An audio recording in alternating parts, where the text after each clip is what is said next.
बहुत समय पहले अयोध्या में राजा हरिश्चंद्र नामक एक महान राजा राज्य करते थे। वे अपने सत्य और धर्म के पालन के लिए विख्यात थे। उनकी प्रजा उनसे बहुत प्रेम करती थी क्योंकि वे न्यायप्रिय, सत्यवादी और दयालु राजा थे।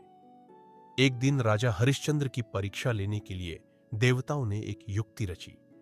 महाराजा हरिश्चंद्र का जीवन शांति से व्यतीत हो रहा था कि एक दिन ऋषि विश्वामित्र ने आकर उनसे एक यज्ञ के लिए दक्षिणा मांगी।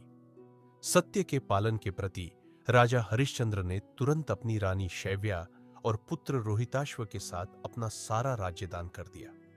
उन्होंने वचन दिया कि वे आर्ष को दक्षिणा देंगे, लेकिन उनके पास दक्षिणा देने के लिए कुछ नहीं बचा था। आर्ष ने उन्हें दक्षिणा की व्यवस्था के लिए 1 महीने का समय दिया। राजा हरिश्चंद्र अपनी रानी और पुत्र के साथ काशी नगरी पहुंचे और वहां काम की तलाश करने लगे। गरीबी और कठिनाई के चलते उन्होंने अपनी रानी शैव्या को एक ब्राह्मण के घर और अपने पुत्र को बेचने का निर्णय लिया ताकि आरष्य को दक्षिणा दी जा सके। इसके बाद राजा ने खुद को श्मशान के रक्षक के रूप में बेच दिया और वहां लाशों का अंतिम संस्कार करने का कार्य करने लगे।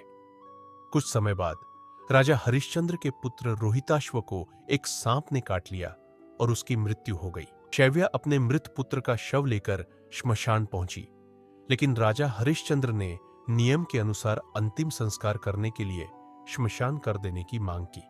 रानी शैव्या के पास देने के लिए कुछ नहीं था, इसलिए उन्होंने अपने वस्त्र फाड़कर राजा को चुकाने का प्रयास किया। यह देखकर राजा हरिश्चंद्र का हृदय टूट गया, लेकिन उन्होंने सत्य का पालन करने का निर्णय लिया। उसी समय देवता प्रसन्न होकर प्रकट हुए और राजा हरिश्चंद्र की परीक्षा समाप्त की। उन्होंने राजा को आशीर्वाद दिया। उनका पुत्र पुनर्जीवित हो गया और उन्हें उनका राज्य और वैभव पुनः प्राप्त हुआ।